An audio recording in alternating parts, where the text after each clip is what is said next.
कहानी उन आम घरों की है जहाँ खाने वाले तो कई, लेकिन कमाने वाला एक मर्द ही होता है। बावजूद इसके उससे उम्मीदें कम नहीं होती। देखिए जी, सामने वाले वर्मा जी कैसी अच्छी तरह से सफाई करते हैं छुट्टी वाले दिन अपने घर की, और एक आप हैं। अरे यार, उनके पास कार है, ऑफिस पास में है और हफ्ते में 2 दिन की छुट्टी होती है, तो फर्क तो पड़ता है ना। मेरी तो शादी ही गलत हो गई। अरे कोई मस्त लड़का मिलता, कमाता भी, घुमाता भी, घर के कामों में भी मदद करता, लेकिन नहीं जी, हमारे वाले को तो कमाने से फुर्सत ही नहीं, और कमाई भी ऐसी कि कोई जरूरत पूरी ही नहीं हो रही है। सुनील बेचारा शीना को देखकर सोचता है कि शीना सही कह रही है। देखने में सुंदर है, घर का सारा काम कर लेती है, उसे तो कोई भी अच्छा लड़का मिल सकता था। क्या सोच रहे हैं? भागने का इरादा तो नहीं है? अरे नहीं मेरी प्यारी बीबी, मैं तो नहीं, पर डर है कि तुम नहीं कहीं भाग जाओ मुझे छोड़कर। शीला सुनील के मुंह से प्यार भरी बात सुनकर मुस्कुराती है।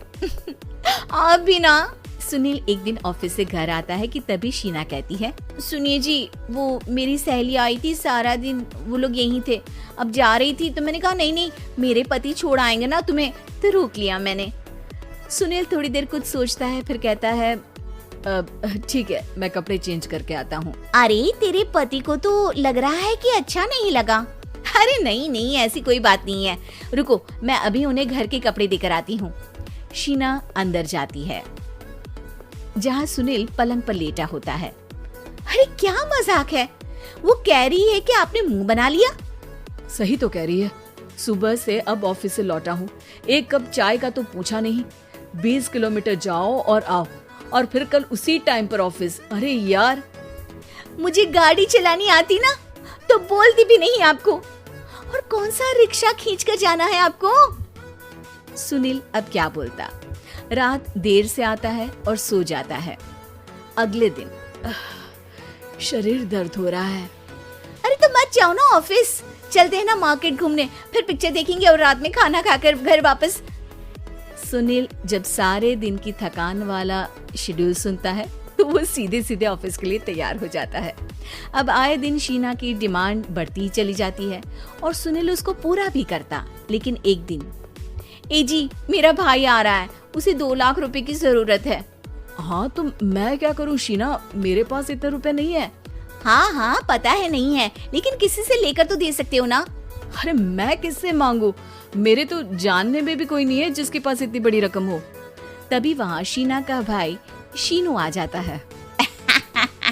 जीजा जी कैसे हैं आप? अब मैं ठीक हूँ शीनू, अचानक इतनी बड़ी रकम की जरूरत कैसे पड़ गई?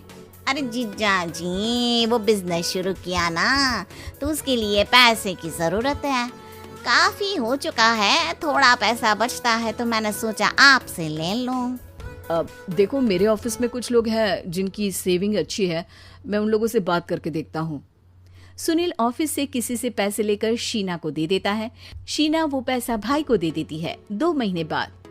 अरे यार शीना, वो ऑफिस वाला आदमी अपने पैसे मांग रहा है, कैसे दूं? अपने भाई से बोलो ना पैसे दे दे। अरे हाँ दे देगा, कहाँ भागा जा रहा है, आप उनको बोल दो कि दे देंगे। थोड़े दिन बाद, शीना वो आदमी मुझसे आज भी पैसे मांग रहा था यार, मैं तंग आ गया हूँ, ऑफिस जाते ही सामने उसका चेहरा दिखता है, क्या बोलूं, बार पैसे मांगता है। अच्छा मैं शीनू को फोन लगाती हूँ, बात करके देखती हूँ। शीना भाई को फोन करती है, लेकिन वो फोन उठाता ही नहीं। लगता है भाई कहीं ऐसी जगह है जहाँ नेटवर्क की समस्या होगी। सुनील अगले दिन दोपहर को ही घर आ जाता है।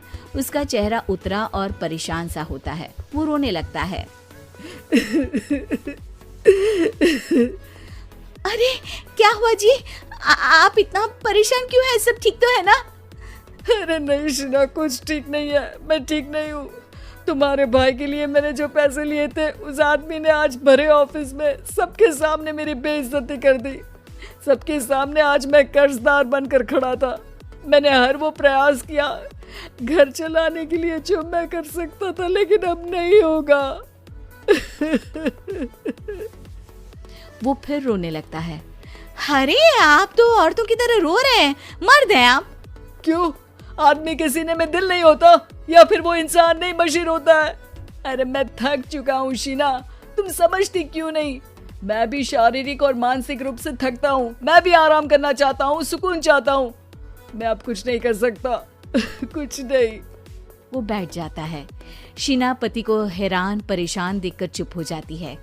अगले दिन, सुनिए, ये लीजिए 2 लाख रुपए, उस आदमी को दे दीजिए और बोल दीजिए कि आज के बाद किसी को पैसे के लिए बेइज्जत ना करे। सुनील पैसे देखकर राहत की सांस लेता है।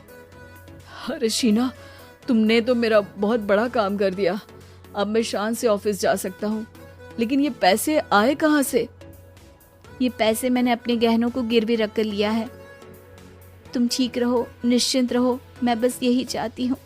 मुझे माफ करना, पर अब मैं समझ चुकी हूँ कि मर्द को भी दर्द होता है।